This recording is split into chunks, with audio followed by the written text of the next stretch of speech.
Hello, Internet. Welcome to the Ellis Highlight Reel Podcast. This is your host, Brandon Ellis. I wanted to start this podcast, just to talk about sports. I love sports. It's one of those things I've always loved growing up. And it's one of those, it's everything to me. I want to be a great broadcaster, analyst, whatever it entails to be a sports journalist. I want to do it. And I've been at JMU for 3 years, and I graduated in December of 19. I was looking for a job and everything like that, and it's like, tough times right now to get a job, and then the coronavirus kicked in, and so now what? This podcast is not for money purposes. It's just for me to get my name out there a little bit more. But one day I might make money out of it, but you never know. It's just one of those things. I've been in love with sports all my life. Avid Philly Eagles fan. Philadelphia Eagles, my team. That's my team. I rep it all day. Also, these Dukes. Go JMU. That'll be one of my first topics today is talk about the Dukes a little bit. With a certain WNBA player that just got drafted. So we'll talk about her a little bit more. This episode will also have the NFL draft preview as well, as that's tomorrow night, first round. Joe Burrow will probably be going number one, but we'll get into that. Another thing too is The Last Dance came out. The first two episodes came out the other night. It's a lit first two episodes. So when you look at the first two episodes, and you can't wait for the rest of the 8 episodes that come out, including 3 and 4 that come out this Sunday. So I'm going to preview that, what I think is going to happen, what could happen. Recap the first two a little bit, but not to give away too much of it. They're on the ESPN app. If you have that for free, you can just watch it, on the ESPN app and just stream it on there. Or, you can stream it on your TV with a Roku TV or whatever. Or just stream it on your phone if you haven't seen the first two. But you should see the first 2 episodes of that. So I'll get into that and why you should see that too in this 30 minutes or an hour. However long this episode is. I want to make this podcast, from the heart a little bit. So that's why I'm going to do it organically and not have many edits at first until I gain more of an audience. And then I'll have some more edits in and talk about certain things. So, with that being said, let's just get started. The first thing I want to talk about is the WNBA Draft that happened last weekend. Obviously, Sabrina Ionescu was going to be the number 1 overall pick to the Liberty. Obviously, when you score 2,000 points, 1,000 rebounds, and 1,000 assists in your career in college, and the only one to do that, you're going to be the first pick. In the NBA, WNBA, it doesn't matter. You're going to be the first pick. And she's a baller. So she's going to be good there. She's going to be the new star of the Liberty since they traded Tino Charles to the Mystics. So shout out to Mystics fans out there. They're going to be good. Again, the defending champs. It's going to be them or the Storm. But the player I want to talk about a little bit more got drafted in the 3rd round. Pick 28 to the Indiana Fever. Former James Madison guard Kamaya Smalls. This girl, I've watched her for 3 years. Her game grew all 3 years. She won the CAA Player of the Year. She should have been 2-time CAA Player of the Year. She got robbed her junior year. Bailey Greenberg won it. Congrats to her. But Kamaya should have been a 2-time CAA Player of the Year. She's a great scorer in our history. Fourth in points. Career points. She's she has the crossover of Allen Iverson. She's from Philadelphia, so another thing I like about her, she's an Eagles fan like myself, and we bonded over that over time. And she has the AI crossover with the Mamba mentality to get the job done. And she was a force every time she stepped on the court for the Dukes. Every time. Avid scorer, about 18, 19 points a game in her career. Just an excellent baller, and I wanted to congratulate her personally on video. I congratulate her on Instagram and Facebook and everything like that, but I just wanted to say in video form too. Just congrats to her. Every time I watched the game, I was like amazed by her game and her skill on the court. It's just one of those things. She hit a step back corner three in one of the games I called to beat the buzzer, and I was like, I mean, it was a senior year, so I was like, yeah, this is this is continuation of Kamaya being Kamaya in my head. But I was so excited for that moment. I called it an AI moment, another AI moment in her career at the time. It's just that crossover step back it's her trademark. She also has the range. She can dribble by you. She can go anywhere, which way to score. Her mentality will get to the rack is crazy. She also can pop the three on you. She can pop the midi. She has it all. Kamaya is going to be a great player in the WNBA and great value pick for the Indiana Fever with their 3 picks. Lauren Cox, who's their first pick at third overall, she's a great player from Baylor as well. But Kamaya will complement her skill, give her an opportunity for Lauren to grow as well as Kamaya. And it's going to be great for Kamaya to have a great scoring threat at a big, because she hardly had that at James Madison. Like, Kayla Cooper-Williams is a great defensive post player, and her game grew because of Kamaya. But Lauren Cox's game offensively should help Kamaya grow in the WNBA. So we'll see about that one if and when the season gets started. Second topic today will be on the NFL draft. Obviously, the first 2 picks are going to be Joe Burrow for Cincinnati and then Chase Young for Washington. I'm not going to say the team name. You know which franchise I'm talking about when I say Washington. As an Eagles fan, I'm nervous, but I'm excited to see them get better with Chase Young. But at the same time, it's going to be, that D line is going to be a wreck. They're going to wreck some havoc. Jonathan Allen in there, Tim Settle, Carrigan's still at it, and then you're going to have Chase Young added to that. So it's going to be crazy when you think about the details of that. Third pick, Detroit. They have so many options right now. There's many talks of them trading down, them taking Okudah, or an Auburn D tackle, Brown. If I were Detroit, I would take Jeff Okudah with the third pick. You just lost Darius Slay to the Eagles, which I'll get into more detail of later, how I feel about that trade, and when I talk about the Eagles at 21 and how they wanted to move up. So Jeff Okudah, obviously a great corner, didn't commit a penalty at Ohio State his senior year last year. No pass interference, nothing. No penalty, disciplined corner. Should help out with Tufan and everything like that under Corey Unland's new DC role in Detroit. Fourth pick, the Giants. Isaiah Simmons. If you're a Giants fan, I hope for y'all's sake they draft Isaiah Simmons and don't go the Iowa tackle with 4, because y'all need defense this draft. Y'all need defense. You also need a good left tackle too, or a good tackle. But at the same time, they need Isaiah Simmons, what he can do at safety, linebacker. He can line up at end. He can line up at linebacker, like I said, and safety. So he can play anywhere. He can be that utility player like, the old days of Brian Dawkins and Troy Polamalu and Ray Lewis. Not Ray Lewis, but Ed Reed. Those safeties. He has that skill set. The only thing he needs to work on is his ball skills, but he can get that over time. The fact of it is, Isaiah Simmons is the 4th pick in my mind. Now it gets interesting with the quarterbacks, the other quarterbacks, with 5 and 6. Obviously, both teams need a quarterback. Dolphins and Chargers, they both need quarterbacks in this draft. And when you look at the draft, Tua is, a great quarterback, but health issues and everything like that might be a question mark why someone doesn't take him in the top 10.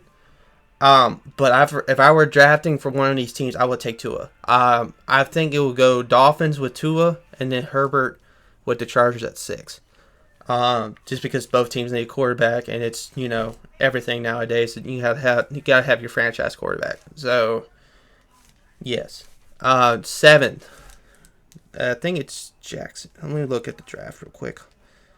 I should have had this up, but I know the Browns are at 10. It's interesting to see what they're going to draft. They probably will draft offensive line. I hope they would. And I think Becton, Mekhi Becton from Louisville, if he falls to them, that would be a great pick. You got to look at a lot of things. 7 could be a good spot for the Eagles to trade up for CeeDee Lamb, as the rumors going into 2, 7, and 10 if they want to trade up for CeeDee Lamb, which I don't think could happen. It's possible it could happen because Howie's the most aggressive GM in the league, but it's one of the most aggressive and not the most. But it's just one of those things when you look at the details of the draft and how it's going to work this year with the virtual draft, it could be tough to make trades. So you might not see that many trades tomorrow night like normal. So we'll see. We'll see where trades are. Now, I'm going to skip down to where the receivers could start running. So 9, 10, 11, 12, 13, 14, so on, like that range. I think it would be Lamb first. CeeDee Lamb will be the first receiver off the board. Don't think he'll go to Philly. I think he'll go to either Oakland or Jacksonville. One of those teams. And then San Francisco, if they stay at 13, there's talks of them going down in the draft just so they can have more picks. If they were a team that needed a receiver that bad, because they got back into the first round by the DeForest Buckner trade to the Colts. So if I were them, I would draft either Ruggs or Jefferson. There's rumors that Judy might not be in the first round now because of there was a knee injury that came out that wasn't fully disclosed at the time, so now teams are worried about him falling. So that could be a guy who falls to Philadelphia at 21. So back to the Niners at 13, I think they could get Ruggs, but I think they'll draft Jefferson just because he's a taller receiver. They have speed already with Deebo Samuel, so they don't need a Ruggs. So if I were them, I'd go Jefferson with the 13th pick. But Lynch wants to trade down, so we'll see on Thursday night. Denver at 15, they'll take either Ruggs or Jefferson there, probably. It could be interesting for the Eagles to get back into the middle of the first round, the trades and everything like that, to get ahead of like Minnesota or. It's Minnesota or Denver to get one of those coveted top 4 receivers. So we'll see. As an Eagles fan, I want them to get receiver bad because, obviously the Rob Gronkowski trade that happened yesterday, which I'm going to get into a little bit too. The 14th pick is Tampa. So if an offensive tackle is available, that's what they're going to draft in the first round. They're going to go offensive tackle. Either the guy from Iowa, can't remember his name off the top of my head at the moment, but the guy from Iowa who's really good, Shreve, I think his name is, Will Shreve. I might be wrong on that, but the guy from Iowa, he's a real good tackle. Iowa tackles are always disciplined and everything like that. Or Mekhi Becton. I think if Mekhi Becton doesn't go in the top 10, this is where he will land. He'll land in Tampa, good athletic tackle for Brady, to just protect Brady's blind side and help him out. Because they don't need any weapons. They got weapons galore. They have the 3 tight ends, O.J. Howard, Cameron Brate, and Rob Gronkowski now. I think that just Gronk will make them a great team next year. I don't know if they'll win the division. The Saints are just another great offensive weapon house. Have all weapons around them. But I think Tampa Bay will make the postseason for the first time in a long time with Brady and Gronk and Evans and Godwin and all these weapons on the outside. Now, I think Tampa Bay might, if they do trade back, which I don't think they will, but if they do trade back, I could see them drafting a running back like a DeAndre Swift or a Jonathan Taylor or ETN is not in this draft, so I'm not going to say him, but Jonathan Taylor or DeAndre Swift are the top 2 running backs in this draft. But it could be tough, too, for the value so greater in late first round this year. Teams don't want to trade up necessarily from the late first round like in previous years. It's just going to be a crazy draft this year. Now, let's talk about my Eagles a little bit more. Obviously, I've already gone through the need of receiver. It's bad. They already addressed the secondary, which is great. Unfortunately, they lost Malcolm Jenkins back to the Saints. But I feel like Jalen Mills and Will Parks will hold up that spot pretty good throughout the year, especially Jalen. Jalen got better as last year went on, and I feel like he's been a better safety anyway than a corner. So I feel like it's finally time to get him at that safety spot. Will Parks is a great young player from that area, so it's exciting to see him too. And I'm glad they re-signed Rodney McLeod to help out with that safety group. And then the corners they signed, great signings. Darius Slay, obviously that trade was a great pull by Howie. Better than Byron Jones, in my opinion. Byron Jones, he can cover, but he doesn't have the ball skills. And you need to have ball skills to be a number one corner in this league. You need to have ball skills and great coverage. And Byron Jones, I just don't know why Miami signed him for that much. He could prove me wrong, but I think Darius Slay is the better corner of the two. Great move by Howie there. And Nickel Roby-Coleman, great slot guy, slot corner. He can play a little bit outside. The only thing is the other outside corner is a question mark. Hopefully Sidney Jones steps up. Hopefully Maddox steps up. Cravon's depth at this point. I love Cravon LeBlanc, but he's just depth at this point with the Nickel Roby-Coleman signing. So we'll see down the road. But back to the draft. Receiver should be on everyone's mind in the Philadelphia Eagles fan base right now. Receiver. I don't care who it is. We need a receiver. Jefferson, Ruggs, Mims is probably a later round or later like day 2 pick probably. Then Mims, Brandon Ayuk from Arizona State. KJ Hamler could be a good option with Miles Sanders, his former teammate, on the team already. It could be interesting. Speaking of Miles is announcing our second round pick, so he might get really excited if it is KJ Hamler. I don't think it will be KJ Hamler in the second round, but it could be interesting to see who the Eagles draft in the second round, especially if they don't get the receiver in the first round, like people might be saying. If they stay at 21 and they can go best player available with a linebacker or a corner. If they go linebacker, I think Patrick Queen or Murray are the two. Murray from Oklahoma and Patrick Queen from LSU are the two players, you want at that position. But I don't think Howie has valued linebacker that much in his career as a general manager. So I think linebacker will be later on in the round. That's why Howie's aggressive right now to go get that receiver. And I also think receiver will be one of those, it's going to be one of those years where receiver is going to be so key in this draft because it's so deep. You can get receiver anywhere in the draft. Anywhere this year. Anywhere. You can get him first round, obviously, with the big 4. You can go second round. You can go second round with the receiver, too. There's a lot of great options there. There's also great options in the third and fourth round, too, where's a receiver like Duvernay from Texas. He's a great slot guy if you need him. Gibson from Memphis could be a great Deebo Samuel player, running back and receiver. So, there's a lot of good receivers this year. If Howie wants to play the best available route, I don't blame him. Because if you go best available, you can get a great receiver round 2 to make up for your J.J. Arcega-Whiteside pick from last year. Hopefully Arcega-Whiteside, develops a little bit more. But I don't see it happening with the virtual workouts because they had virtual workouts last year, or virtual looking at the playbook and actual workouts.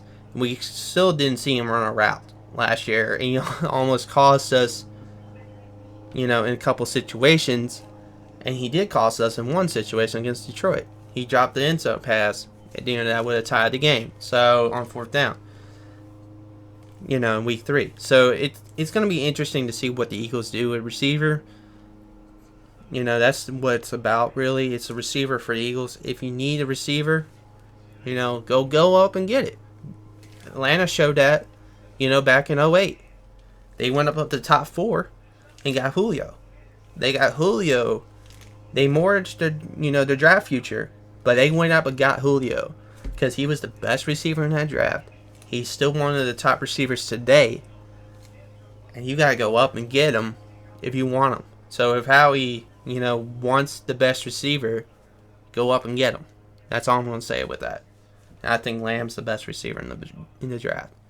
So, best overall talent. So if Howie, wants to go up and get him, go get him. Like Ryan Clark said, go get your guy.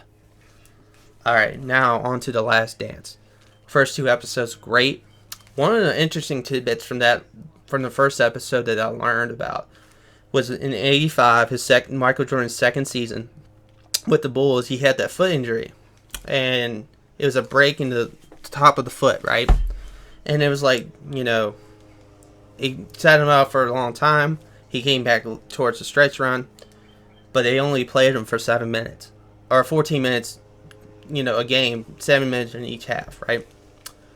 And because Michael coerced him to do that, he wanted to play.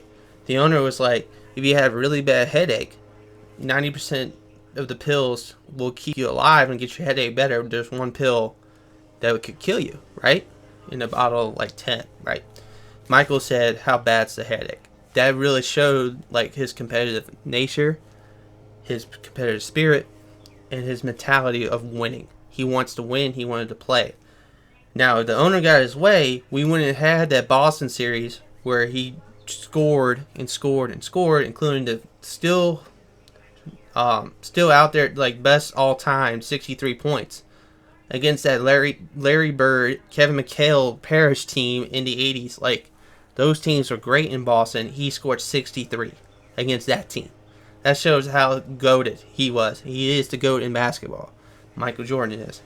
And it also showed like a lot of ability too, so from Michael, and that, how to heal and how to play and everything like that. So if the owner stopped him from playing, we wouldn't have that moment in time. So great hindsight. Good job by Michael to get out there. Also, the documentary is tied around that 97-98 season where they won their last championship, and Phil and Jerry Krause and all that drama. It's also going to like highlight like certain eras of people's careers like Michael Jordan and Scottie, and the next episode is probably going to talk about Dennis Rodman a lot, and how eccentric Dennis Rodman is, so Dennis Rodman is one of those people that is crazy. He's a crazy guy, but he was a great rebounder in his time, and that's why he was on the last three-peat, for the Bulls. He was a great rebounder, he's a great defender, didn't want the ball that much, but he wanted to do rebounding and defending for those teams, and he wanted rings. That's what Dennis Rodman is, great winner. That's what Michael Jordan was, a great winner. Scottie Pippen, great winner. Even though he wanted the money, but he signed that 70 or $18 million deal when the salary cap, the salaries weren't as big as they are today. But he was clearly a top 5 player in his era around that time, so you can see why he wanted the money to renegotiate his contract, and he wanted the money. But the ownership and management didn't want to do it for him, so he was almost wanting to get out of there. So that's what episode 3 is going to talk about a little bit more. It ended on the cliffhanger of that Scottie demanded a trade. So it's going to be interesting. 3 is going to be interesting. 4, like the whole documentary is going to be interesting as a whole. I can't wait for the rest of it. I'm glad that ESPN made the move to move it up earlier. It was supposed to be in June. I'm glad ESPN made that move due to unfortunate circumstances with the COVID-19 pandemic, but I'm glad they moved it up to give us something. Another thing too, when you look at a lot of the situations with the draft, with the draft this weekend, the Last Dance, it's going to be a great weekend again. Like, it's going to be a great sports weekend, even though we don't have a lot of sports right now, which is unfortunate. But I hope we can get a lot of sports back soon, because I miss my basketball, I miss my baseball, I miss a lot of things. But I understand we need to be safe. We all need to be safe. As a worker at a food line right now, it's it's important. We need to be safe. We need to make sure everything's clean. Our hands are clean. Everything's clean. Everyone stays 6 feet apart. Social distancing, all that. But the other side of me wants sports back. So we'll see. We'll see what happens. As time goes on, if the NBA comes back, I hope the Lakers win the championship. Due to, we know with the Kobe death and everything like that, I want them to win it to get that moment. LeBron, get his championship and everything. I want the Lakers to win the NBA championship. If and when the NBA season comes back, it should be interesting. I think they have a team to do it. Just gotta, focus. And LeBron will get them focused if and when the season comes back. Another thing is too, if the MLB season comes back, we should see interesting dynamics everywhere. The Dodgers are going to be lethal with Mookie Betts. The Mookie Betts acquisition. The Yankees, they got to get over the injuries at pitching, but they'll still be there in October. I think they're the best talent on the AL side, other than Houston. That's a trash can banging, even though I don't have a trash can right here at the moment. But that was the single of the trash can banging. It was I don't want to get into that. We all got into that earlier. I think that what they did was wrong in 2017. Obviously, if they stole signals and did that, that's bad. So, but gotta give them a chance. They'll be there, and stretch run. The Angels could be a dangerous team too, with the Rendon addition, Ohtani being another year better, and then Mike Trout, who's the best player in baseball. So they could be a good acquisition, good team down the stretch. Another thing is too, for the Nationals, hopefully us Nationals fans will have a good year again if baseball comes back. I hope Juan Soto develops a lot more. He was a great player last year. Hopefully he keeps developing his game and getting to MVP level, which I think he will, but we never know. The Braves are also good in that division with Acuna and Albies and Freeman, and the addition of Marcell Ozuna. You got a lot of good teams in baseball this year, so it should be a great, interesting year in baseball if we can get that back.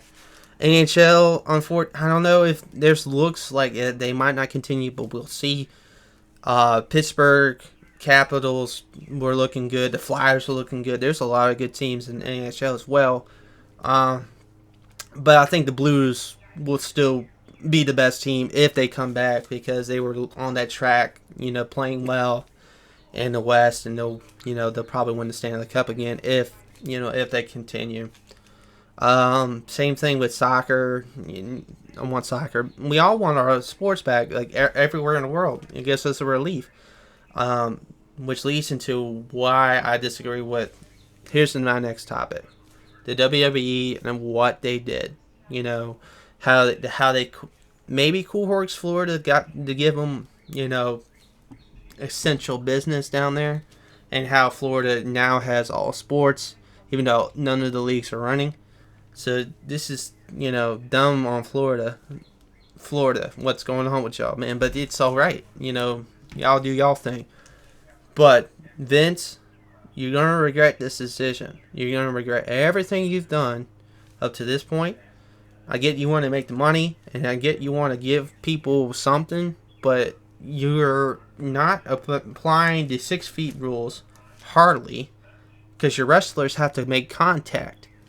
If they get sick, it's on you. It's going to be on your head, but it's okay. We'll find out what happens over time, obviously, but this pandemic should not be taken lightly. It shouldn't. So, it's like, Contagion. If you like that movie, it's like, like that. They take that shit serious, or that stuff serious. They take it serious. And sorry for the swearing. They take it serious. So we'll see. We'll see what happens with sports over time. Hopefully we get an NFL season right on time. We should, we'll see. If there's no fans allowed, it'll be weird a little bit. but it might have to be that way, for until they get a vaccine or some fix, with the coronavirus. So we should see, and that is it for this week's this episode of the Ellis Highlight Reel Podcast. I just want to thank y'all for listening. It's my first one, so please provide some feedback for me in the comments. What I can do better. Obviously, I can do a lot better, but no one's perfect. But I wanted to get this out today and make some editing, decisions later on. But I just wanted to get my first one out there and show y'all what I can do with a podcast as well. I'm just interested to see what y'all think about the draft. Talking about like other things y'all want to talk about. Last Dance. Last Dance is a popular thing going on right now. So leave your comments. If you like the video podcast, leave a thumbs up in the comment. And then if you want to subscribe to me, you can. I'm not asking for subscribers. I'm trying to get my videos out there and trying to get myself like in that mindset, like I can do this, So thank y'all and good day.